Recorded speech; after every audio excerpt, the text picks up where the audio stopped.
Okay, good evening again, everybody. We'll call this meeting to order. This is the annual meeting of the Building Authority, Grand Forks Public School District Number 1, Monday, July 8th, 2024, and the time is 7:21 p.m. I will preside as the officer until we have a president seated, and we'll move now to the agenda. And because this is a separate meeting and it's a separate recording, I would ask that we all stand for the Pledge of Allegiance. Once again, thank you. I pledge allegiance to the flag of the United States of America and to the republic for which it stands, one nation, under God, indivisible, with liberty and justice for all.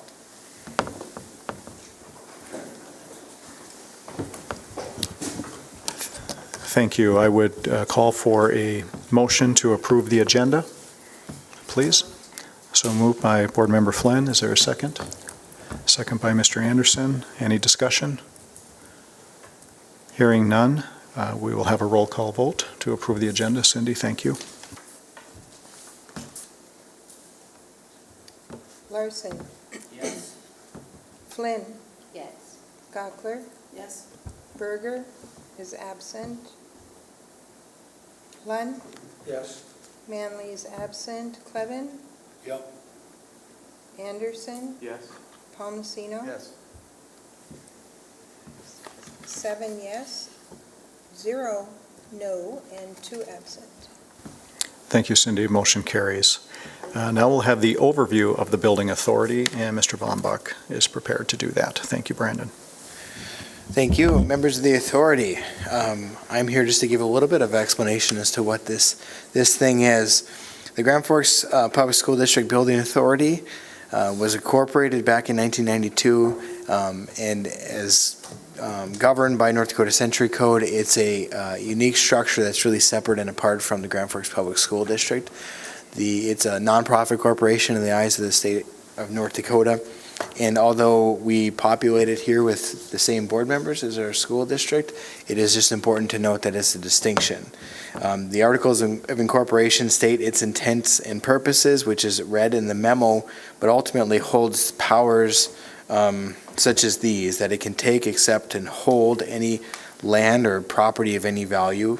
It can sell, lease, or make loans associated with that value.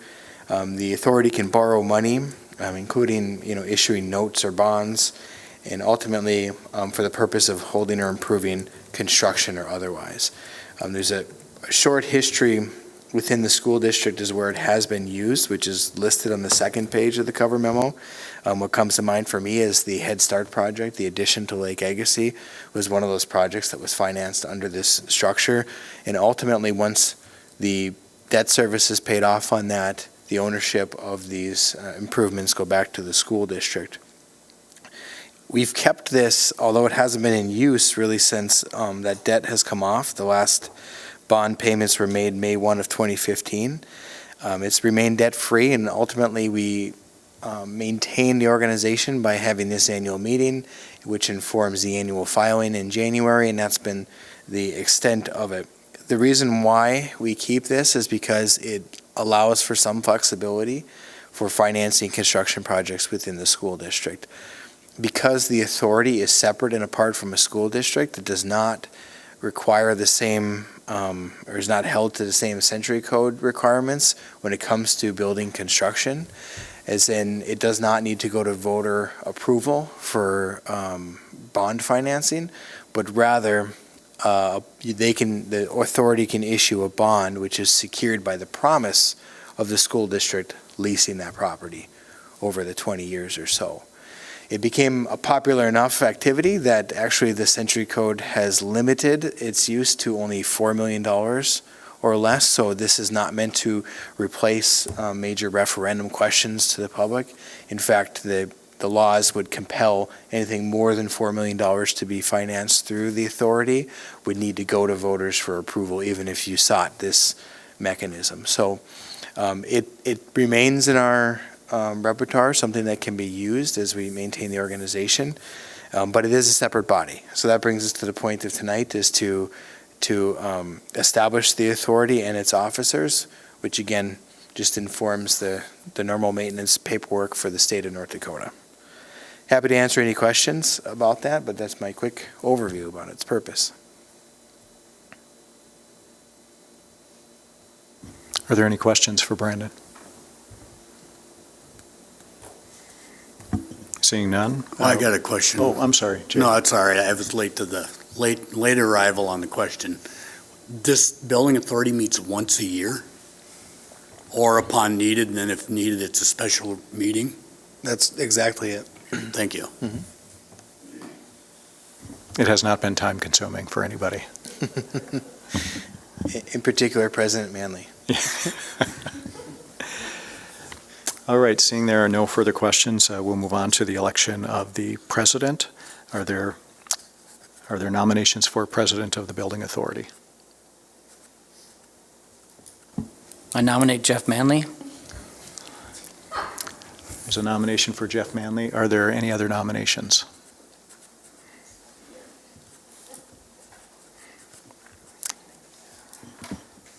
Hearing none, there's been a nomination. We don't require a second, so we'll go to a roll call vote. Cindy?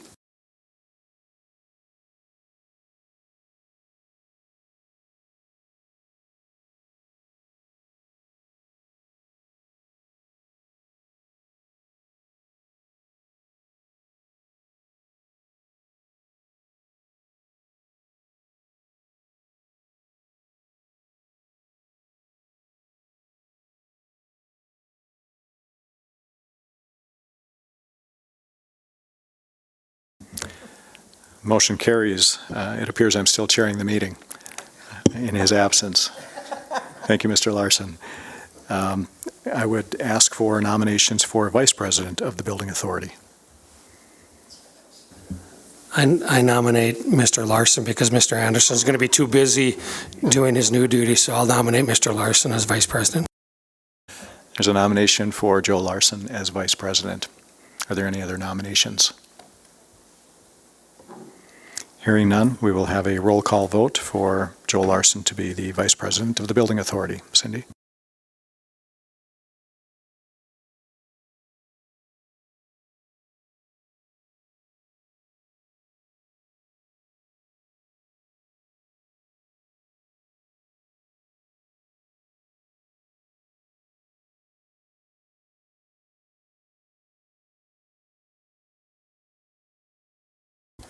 Congratulations, Mr. Larson, on being the vice president. Would you now like to chair the rest of the meeting to get a secretary seated? You can keep it. Okay.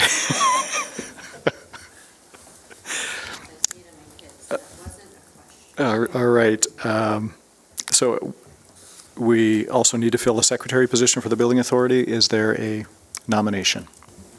I nominate Jay Clevin.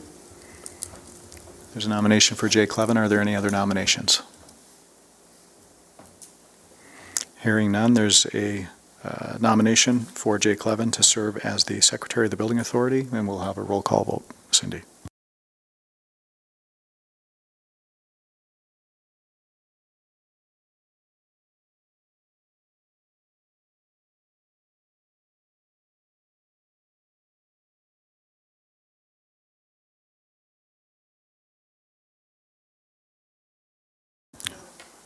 Motion carries. Thank you, Cindy. The election of treasurer typically is the business manager. You probably noted that from the meeting minutes from our last meeting. Would there be a nomination for the business manager to serve in that role? Jay Clevin, second by Bill Palmasino. Are there any other nominations? Okay. Hearing none, we'll have a roll call vote. Cindy?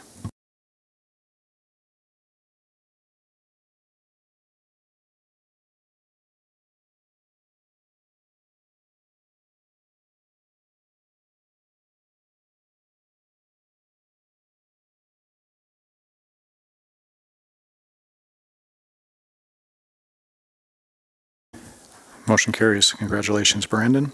And our final order of business is to approve the minutes from July 10th, 2023. And I would ask for a motion. Thank you, Bill. Second? Second by Mr. Anderson. Thank you. This would also be a roll call vote to approve the minutes. Cindy?